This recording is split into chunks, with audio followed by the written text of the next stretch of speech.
Kami merendahkan diri di hadapan-Mu ya Tuhan. Kami sungguh bersyukur. Kesempatan ibadah seperti ini Tuhan berikan sekali lagi kepada kami. Dan terima kasih Tuhan. Karena di tengah-tengah situasi yang mungkin tidak seperti biasanya. Atau bahkan tidak seperti yang kami harapkan. Tetapi anugerah Tuhan boleh sungguh nyata, menyertai, memimpin, memberi kesempatan kepada kami untuk kembali bersekutu, memuji, memuliakan nama-Mu. Dan tiba waktunya bagi kami untuk membuka firman-Mu. Kami mohon, ketika kami membuka firman-Mu, bukalah juga hati kami. Jadikanlah hati kami seperti tanah yang baik, supaya ketika benih firman Tuhan ditaburkan, itu boleh sungguh-sungguh berakar, bertumbuh, dan juga berbuah nyata di dalam kehidupan kami. Berkati baik hamba-Mu yang menyampaikan firman, setiap kami yang mendengar, Tuhan tolonglah kami semua, agar kami bukan hanya menjadi pendengar-pendengar firman yang setia, tapi mampukan dengan kuasa dari Roh-Mu yang kudus, kami dimampukan menjadi pelaku-pelaku firman-Mu di dalam kehidupan kami. Bersabdalah ya Tuhan, terjemahkanlah setiap kebenaran-Mu dalam konteks pergumulan kami masing-masing, dalam satu nama yang kudus, nama yang berkuasa, nama Tuhan kami Yesus Kristus. Kami mau menyerahkan pemberitaan firman-Mu. Amin. Shalom, selamat siang Bapak Ibu sekalian. Kita bersyukur buat kesempatan ini. Dan saya juga menyiapkan presentasi untuk sama-sama kita lihat pada siang hari ini. Jadi hari ini kita mendapat tema relasi online. Nah, saya mau mulai dengan mengajak Bapak Ibu boleh berpikir sejenak. Kalau kita mendengar istilah ini ya, relasi online, apa yang terpikirkan? Ya, jadi coba pikirkan minimal 3 kata yang muncul di benak saudara ketika mendengar kata atau frasa relasi online. Coba kita pikir-pikir dulu ya. Minimal 3 kata. Apa yang spontan terpikir? 3 kata. Dan mari kita interaksi sebentar. Kita akan sharing ya. Apa 3 kata yang muncul di benak saudara ketika mendengar istilah relasi online. Ya, silakan. Bapak Ibu sekalian, maaf saya jadi merepotkan. Tapi ini juga kesempatan untuk interaksi. Coba masuk ke menti.com. Lalu masukkan kodenya 351664 ya. 351664. Oke, saya mesti exit dulu begitu ya. Silakan coba Bapak Ibu masuk ke menti.com 351664. Silakan kita bisa sharing sebentar, saya tunggu sekitar 2 menit. 3 kata yang muncul di benak saudara mendengar istilah relasi online. Ya. Telepon. WhatsApp kangen. Wih. Silakan. Oke, maaf.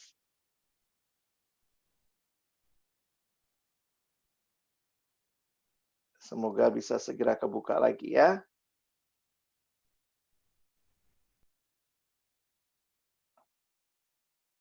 Jadi 3 kata yang muncul di benak kita mendengar istilah relasi online.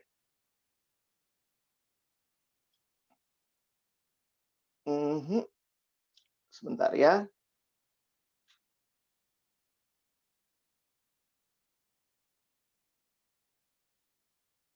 Sudah ada 22 yang memberikan tanggapan.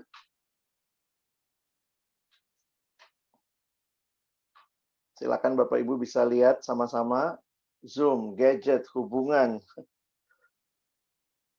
Tidak terbatas.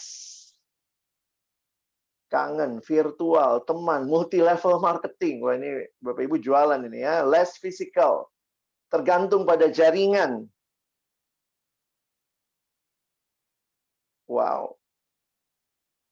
Yang hurufnya lebih besar, itu berarti lebih banyak yang mengetik itu, begitu ya. Jadi sosmed. Nah itu banyak yang ngetik sosmed, gadget, hubungan. Oke, suara putus-putus. New chance of relations. Baik, 30 detik lagi. Bapak Ibu nanti bisa di Zoom dibesarkan ya di layar kalau mau lihat lagi. LDR, bisnis, konten, sinyal, virtual, kuota, digital non-fisik. Nah, FB dan seterusnya ya. Jadi terima kasih buat yang sudah merespon. Saya coba hentikan dulu. Jadi paling tidak kita semua punya bayangan di benak kita kalau bicara tentang relasi online. Apa yang menarik, nanti Bapak Ibu bisa berpikir sama-sama, kalau lihat data yang masuk dari apa yang Bapak Ibu sampaikan, secara umum saja nanti bisa kita pikirkan, apakah ini lebih cenderung positif atau negatif ya, kalau bicara relasi online. Jadi, secara umum saya pikir kayaknya kita udah mulai terbiasa, tetapi sekali lagi, jangan sampai kita lupa bahwa relasi online bukanlah segala-galanya. Di sisi yang lain, saya juga harus katakan begini, ternyata relasi offline pun bukanlah segala-galanya. Jadi, mungkin kalau saya lakukan survei tadi di bulan pertama kita pandemi, kayaknya banyak yang mungkin lebih bernada negatif. Tapi paling tidak hari ini dari survei singkat yang kita lakukan, sudah mulai banyak yang melihatnya sebagai peluang yang lebih positif. Ya, belum tentu memang kita semua senang, tetapi paling tidak kita punya pendapat tentang lebih positifnya hal ini. Nah, sekali lagi saya ingin menegaskan setelah melewati krisis ini, saya secara pribadi akhirnya juga banyak merenungkan, karena memang menarik ya, bahwa krisis itu membuat kita makin memikirkan apa yang menjadi inti dari banyak hal.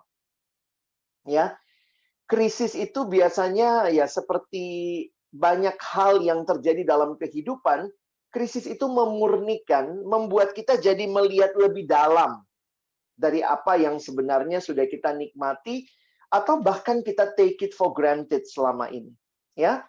Nah, karena itu Bapak Ibu Saudara sekalian, saya ingin juga mengajak kita melihat relasi online ini dalam perspektif firman Tuhan yang saya coba baca, saya renungkan dalam masa pandemi ini dan juga jadi pergumulan secara khusus karena bagi saya harus melakukan pelayanan-pelayanan online ya. Jadi ini juga akhirnya membuat saya jadi berpikir lebih mendalam tentang apa sebenarnya pelayanan, apa itu relasi, apa itu mengajar begitu ya.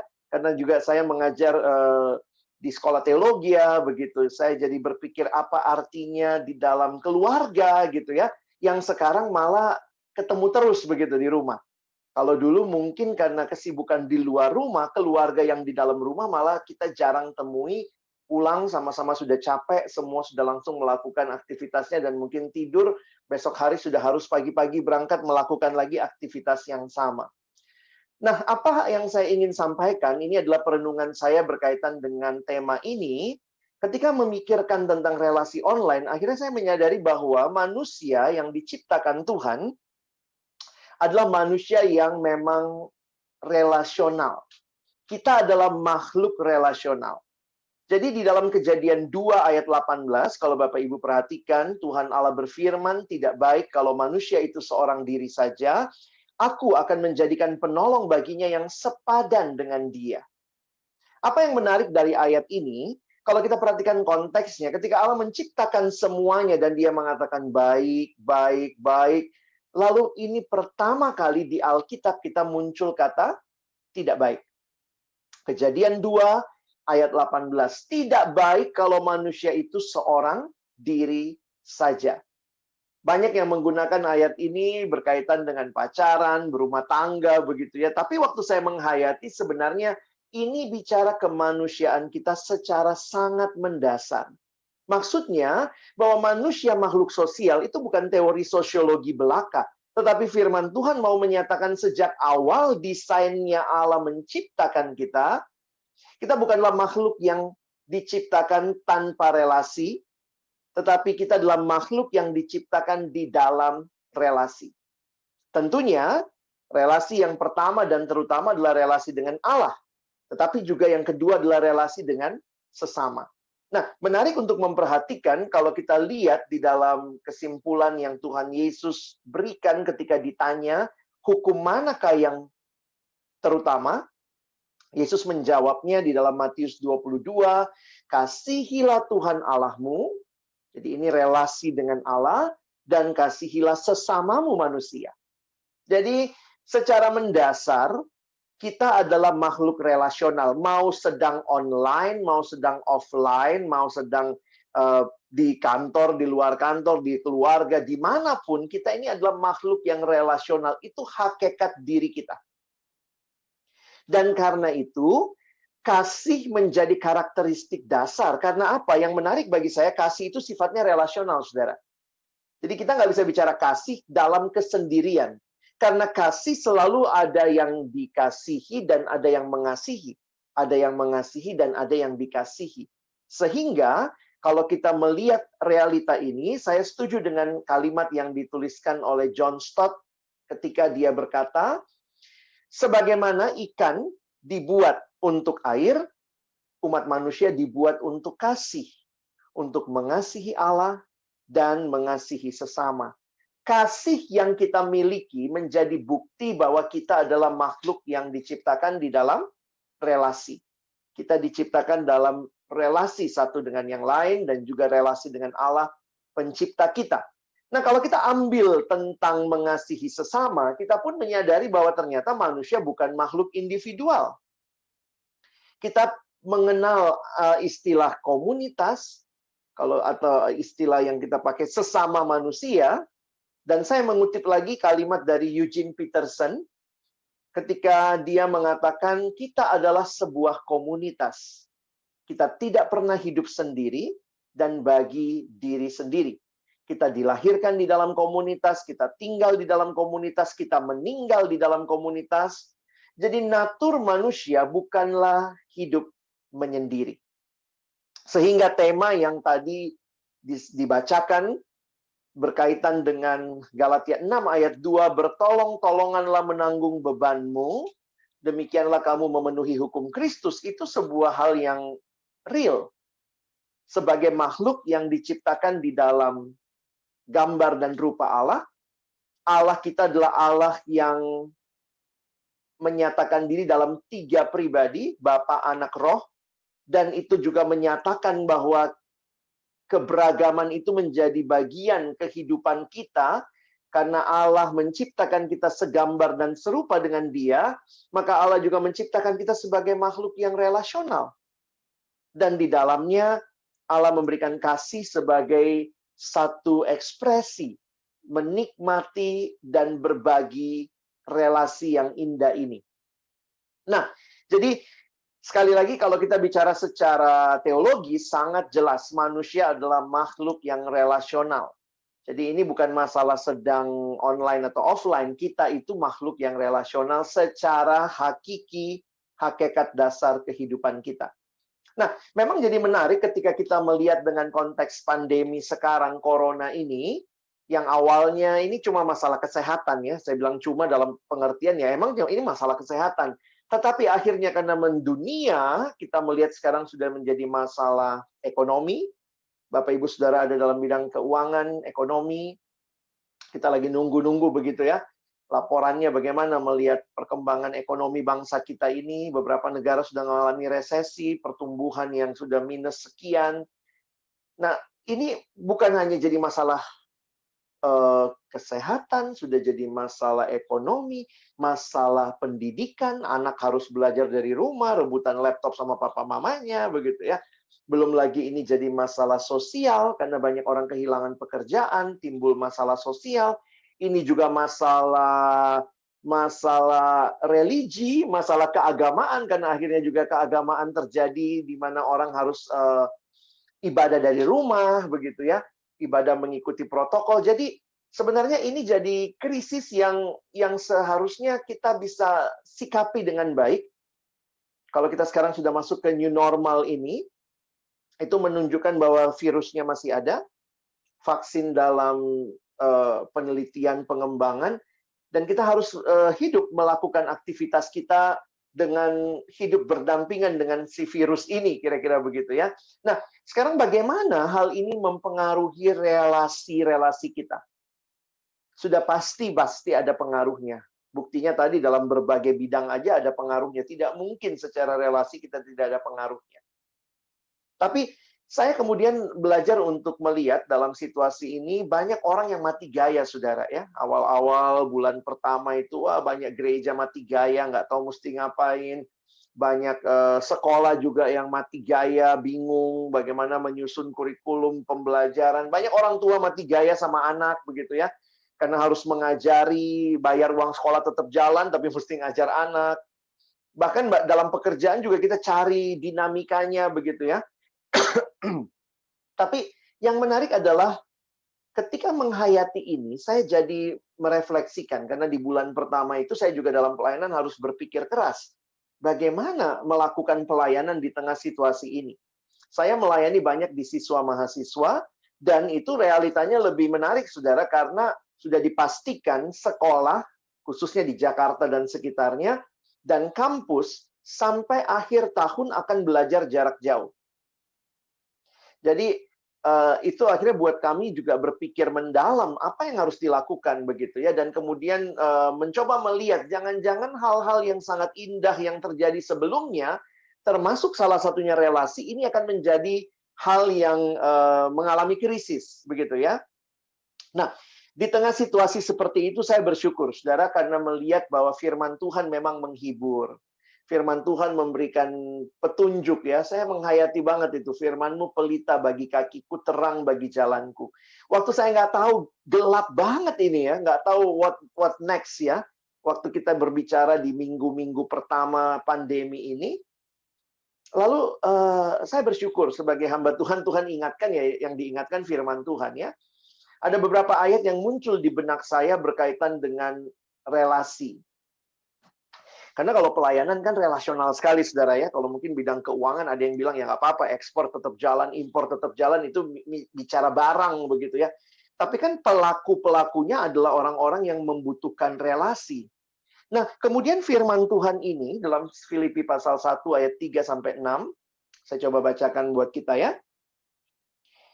Aku mengucap syukur kepada Allahku setiap kali aku mengingat kamu. Dan setiap kali aku berdoa untuk kamu, semua, aku selalu berdoa dengan sukacita. Aku mengucap syukur kepada Allahku karena persekutuanmu dalam berita Injil mulai dari hari pertama sampai sekarang ini. Akan hal ini aku yakin sepenuhnya, yaitu Ia yang memulai pekerjaan yang baik di antara kamu akan meneruskannya sampai pada akhirnya pada hari Kristus Yesus. Saudara yang dikasihi Tuhan, apa yang mempersatukan Paulus dengan jemaat Filipi? Kalau lihat di ayat 5, yang menyatukan Paulus adalah persekutuan di dalam berita Injil.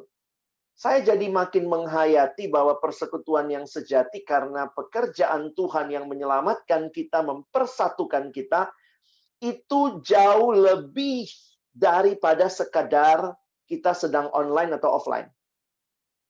Saya ulangi ya. Persekutuan dalam berita Injil itu jauh lebih utama ketimbang kita sedang offline atau online. Poin saya adalah begini, bahwa ternyata relasi yang dalam itu tidak tercipta hanya karena kita sedang kumpul. Karena apa? Menarik sekali cara Paulus melihat bahwa yang menyatukan kita adalah berita Injil. Sehingga saya pikir ini menarik ya, kalau orang Kristen kita ke gereja, hari Minggu biasanya kita dikatakan, marilah bersama dengan gereja di segenap abad dan tempat. Di segala abad dan tempat. Saya pikir itu satu realita yang mau menyatakan kepada kita bahwa yang menyatukan kita bukan karena kita sedang offline di satu tempat. Bukan itu semata-mata yang menyatukan orang percaya. Karena itu relasi kita lebih daripada sekedar kumpul di sebuah ruangan. Dan ingat, waktu membaca Filipi, Paulus, saudara, sedang ada di penjara. Ya. Jadi Paulus waktu nulis kitab Filipi ini lagi ada di penjara. Tapi dia mengucap syukur karena persekutuan itu. Mungkin kalau kita baca suratnya, oh dia mengucap syukur karena dia lagi ada di sana. Enggak. Paulus lagi ada di penjara. Ya. Dan keyakinan dia bahwa Allah yang akan meneruskan sampai pada akhirnya. Ayat kedua yang berkesan bagi saya, ini juga sama. Surat dari penjara. 2 Timotius 1 ayat 3-6. Sekilas kita lihat ayatnya. Aku mengucap syukur kepada Allah yang kulayani dengan hati nurani yang murni, seperti yang dilakukan nenek moyangku, dan selalu mengingat engkau. Siapa itu? Yaitu Timotius, anak rohaninya yang dia kirimi surat. Selalu aku mengingat engkau dalam permohonanku baik siang maupun malam. Dan apabila aku terkenang akan air matamu yang kau curahkan, aku ingin melihat engkau kembali, supaya penuhlah kesukaanku. Sebab aku teringat akan imanmu yang tulus ikhlas, yaitu iman yang pertama-tama hidup dalam nenekmu Lois, dan di dalam ibumu Eunike, dan yang aku yakin hidup juga di dalam dirimu. Karena itulah, kuperingatkan engkau untuk mengobarkan karunia Allah yang ada padamu oleh penumpangan tanganku atasmu. Surat 2 Timotius dituliskan Paulus untuk meneguhkan anak rohaninya Timotius yang sedang melayani gereja di Efesus pada waktu itu. Paulus ada di penjara Roma, Timotius ada di Efesus. Tetapi surat yang dia sampaikan ini bagi saya menarik untuk melihat bahwa sebenarnya tidak ada yang bisa memisahkan kita dari persekutuan dengan Allah dan umat Allah. Nah, sehingga refleksi saya secara khusus, saudara, waktu memikirkan relasi online, saya sadar betul, online itu tidak bisa menggantikan yang offline. Ya, saya harap kita juga nggak halu gitu ya, kata anak sekarang nggak halu. Wah, ini online udah enak lah begitu ya. Kita sadar ini bukan the one and only relationship yang Tuhan mau kita alami. Tapi, nah ini menarik ya saudara, waktu saya renungkan surat-surat Paulus, Paulus itu dalam relasi online ya, sama jemaat. Dia tidak ada di situ, tapi dia tulis surat. Dia di mana? Dia di penjara, saudara. Wow, bagi saya ini jadi pencerahan juga untuk melihat suratnya dia rindu ketemu. Tetapi kalau tidak ketemu, itu pun Paulus bisa melihat betapa pentingnya relasi itu terus ada dan dibangun. Karena itu kalau saudara perhatikan, dari penjara Paulus nggak mati gaya, saudara. Di dalam teologi ini disebut surat-surat penjara. Ada 4 surat-surat penjara, disebut Efesus, Kolose, Filemon, dan Filipi. Sementara surat 2 Timotius, walaupun ditulis dari dalam penjara, itu disebut sebagai surat pastoral di dalam teologi, karena dituliskan untuk pesan pastoral. Tetapi banyak surat yang Paulus tulis dari dalam penjara. Jadi dari dalam penjara ini, kalau kita boleh pakai bahasa kita hari ini, Paulus terus membangun relasi-relasi yang online. Tentu waktu zaman Paulus tidak gampang dapat gulungan kitab dan tinta ya. Apalagi ingat Paulus di dalam penjara. Tapi saya pikir dia berjuang ya. Dia berusaha, lalu kemudian dari dalam penjara dia tulis surat. Ada beberapa surat juga yang kita lihat dituliskan oleh orang lain yang bersama dengan dia atas namanya Paulus. Nah, ini menunjukkan kepada kita bahwa Paulus berjuang untuk relasi bahkan ketika sedang online ya. Waktu dia tidak bisa berjumpa langsung. Nah, online-nya Paulus malah lebih luar biasa ya dengan Tuhan begitu ya. Jadi ini bagi saya jadi perenungan yang mendalam bahwa sebenarnya ini bukan masalah online atau offline semata. Tapi apakah kita benar-benar merindukan relasi yang dalam? Satu lagi, saudara. Kemarin anak-anak di kampus pada nanya, Bang, gimana nih? Kita harus melayani, kita harus membentuk kelompok kecil, padahal mahasiswa barunya kami nggak pernah ketemu. Nanti gimana ngontaknya? Saya bilang ya kontak aja begitu ya. Nanti kalau ditolak atau segala macam ya. Saudara, ternyata beberapa surat yang Paulus tulis menarik nih. Misalnya surat Roma, Paulus tulis Roma waktu dia belum pernah ke Roma, belum ketemu sama orang Roma. Dan Paulus tulis surat Kolose itu bukan jemaat yang Paulus dirikan, Itu jemaat yang didirikan oleh Epafras, tapi Paulus tulis surat kepada jemaat Kolose. Dan bagi saya ini menunjukkan kepada kita bahwa eh, mungkin keengganan berelasi itu bukan masalah online atau offline, ini masalah hati. Kalau hati kita beres, ya mau online kayak mau offline kayak gue santai gitu ya. Bisa berelasi karena apa? Kamu ada di hatiku. Sehingga, nah ini pertanyaan buat kita ya. Apa upaya yang saudara lakukan untuk memelihara relasi satu sama lain? Karena bagi saya begini, mau online atau offline, poinnya adalah relasi itu harus diupayakan, harus diusahakan, harus dibangun. Kenapa? Karena itu relasi antar manusia. Bukan relasi dengan barang, ini relasi antar manusia yang bisa tektokan begitu ya. Dan apa yang kelihatan dari surat Paulus tadi, paling tidak di dalam semua suratnya ketika dia berbicara, dia mendoakan mereka. Jadi saya pikir ya bangun relasinya nih ke Tuhan dulu ya. Kita saling mendoakan. Ketika saya tidak bisa bersama dengan orang yang saya kasihi, ketika saya datang kepada Tuhan yang selalu bisa bersama dengan mereka, itu jadi kekuatan kita. Dan mari upayakan hal-hal yang bisa kita lakukan secara online. Di dalam 1 Yohanes 4 ayat 11 dan 12, dikatakan kasih Allah itu terlihat nyata ketika orang Kristen saling mengasihi.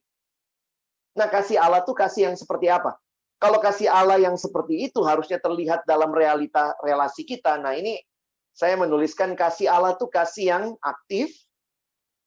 Tuhan nggak nunggu, kamu dong yang datang sama saya kan yang Tuhan gitu ya. Wah, dia yang datang dari surga bagi kita. Aktif, inisiatif, dan memberi yang terbaik. Dan bagi saya, mari kita coba melihat dalam situasi seperti ini, relasi-relasi yang kelihatannya online ini, ada nggak yang bisa kita maksimalkan? Saling berkabar, tadi ya, WA, tanya kabar, saling mendoakan, bahkan menarik sekali. Sekarang kita bisa doain orang per hari gitu ya. Dalam arti, setiap hari kita bisa sharing apa yang minta didoakan. Waktu itu Paulus kirim suratnya dibawa dulu sampai ke sana, reply-nya lama. Mungkin berbulan-bulan baru Paulus dengar kabar, oh barulah dia bisa doain. Kita sekarang jauh lebih gampang. Dan memang di dalam Alkitab banyak sekali kata saling. Banyak sekali kata one another. Bapak Ibu Saudara nanti bisa lihat, slide-nya juga bisa Bapak Ibu ambil gitu ya. Ini banyak nih. Yang bagi saya ini, coba kita pikirkan. Mengasihi satu sama lain. Bisa nggak di dalam online? Bagi saya bisa. Kadang-kadang kita ketemu offline juga nggak saling mengasihi kok, saling ngegosipin gitu ya. Jadi ini bukan masalah online-offline lagi gitu. Saling, yang tadi Galatia 6 ayat 2, saling mengampuni. Bisa nggak? Ya memang mungkin waktu offline kita bisa pelukan, kita bisa puk-puk pundaknya. Tapi sebenarnya kita bisa mengklarifikasi sesuatu, minta maaf, saling membangun. Saya pikir sih jangan menjadikan pandemi dan situasi online ini hopeless ya. Dulu-dulu juga kalau mungkin Bapak Ibu yang seusia saya ke atas begitu ya. Dulu kan kita dengan orang tua kita tulis surat begitu ya. Kadang-kadang telepon seminggu sekali. Dulu interlokal tuh mahal sekali. Saya kuliah di Jawa, orang tua saya di Sulawesi. Relasi itu bukan karena kita lagi bersama saja, tapi waktu jauh pun sepakat setiap bulan harus telepon ke rumah, setiap bulan tulis surat begitu ya. Ini kurang banyak nih, bisa lihat lagi nih ya. Banyak sekali one anothering. Dan one anothering ini sekali lagi bukan masalah online atau offline saja. Nanti kalau kita harus memilih online offline, kiranya bukan ini yang kita terjebak di dalamnya. Kalau sekarang kita membangun relasi online, maka kita mari maksimalkan kekuatan media online. Jangan mengeluh terus, aduh online nggak bisa begini, online nggak bisa begini. Apa yang online bisa, itu kita maksimalkan. Saya bisa berdoa, saya bisa mengontak, saya bisa memperhatikan. Kadang-kadang kalau saya dengan anak remaja sekarang, ya kalau dia posting sesuatu, kita like aja dia udah suka banget, saudara ya. Makanya mungkin Bapak Ibu yang punya anak remaja, kalau dia posting sesuatu, cobalah like, cobalah komen, mungkin begitu ya. Mungkin anaknya juga nggak suka. Udah papa mama nggak usah ya. Tapi poinnya itu adalah relasi. Dan relasi ini sekali lagi, saya tidak mengatakan online menggantikan offline. Di saat kita sangat online sekarang, ada satu refleksi terakhir yang saya mau sampaikan. Di saat kita sedang online-online-nya, kerja, ibadah, berelasi, kita sedang offline di rumah. Nah, bagi saya ini juga perenungan. Jangan-jangan Bapak Ibu dan saya juga ya, sangat kuat online-nya. Pagi sampai sore, online terus. Tapi ternyata juga kita mengabaikan yang sedang offline sama kita di rumah. Kita sekarang bisa ibadah dengan anak kita. Sebelum tidur kita bisa bersama dengan mereka, kita bisa tumpang tangan atas kepala mereka, kita bisa menikmati, mendengar mereka cerita kepada kita. Harusnya juga ini relasi-relasi yang kita bangun. Mau online, mau offline, ketika ada Tuhan di dalamnya, Tuhan menolong kita menikmati relasi yang indah. Maksimalkan apa yang online bisa lakukan. Tapi juga ingat, kita ada tanggung jawab offline di rumah. Mari berhenti, taruh HP sebentar mungkin, menyapa, memeluk, karena masih ada yang bisa kita peluk gitu ya di tempat kita masing-masing ya. Kalau yang lagi single, ya udahlah ya peluk fotonya ya kalau jauh ya. Tapi kiranya ini menjadi satu peringatan bagi kita untuk terus membangun relasi. Saya tutup dengan kalimat yang disampaikan oleh Santo Agustinus ketika dia ditanya. Santo Agustinus, bagaimana bentuk dan rupa kasih itu? Agustinus menjawab, kasih memiliki tangan untuk menolong orang lain. Kasih memiliki kaki untuk menghampiri mereka yang miskin. Kasih memiliki mata untuk melihat kebutuhan orang lain. Kasih memiliki telinga untuk mendengar rintihan mereka yang menderita. Demikianlah rupa kasih. Kasih bicara tentang kepedulian. Mungkin kita nggak bisa hadir, tapi kita masih punya telinga yang bisa mendengar. Kita bisa telepon mendengar pergumulan orang lain. Kita bisa mengirimkan message yang menguatkan orang lain dengan kata-kata yang kita susun, kita doakan. Kita bisa kirimkan ayat-ayat firman Tuhan yang menguatkan. Relasi dibangun karena ada kasih di dalamnya. Minggu depan Bapak Ibu akan belajar bagaimana kasih yang lebih nyata lagi dengan empati dan berbagi di tengah-tengah pandemi ini. Tapi kiranya hari ini relasi online menjadi dasar kita untuk terus memohon kepada Tuhan. Sebagaimana Engkau menciptakan kami untuk berelasi, tolong kami memperjuangkan relasi itu. Bahkan di dalam situasi yang saat ini kami hadapi. Kiranya Tuhan menolong kita. Bukan hanya jadi pendengar firman, tapi boleh jadi pelaku firman Tuhan. Amin.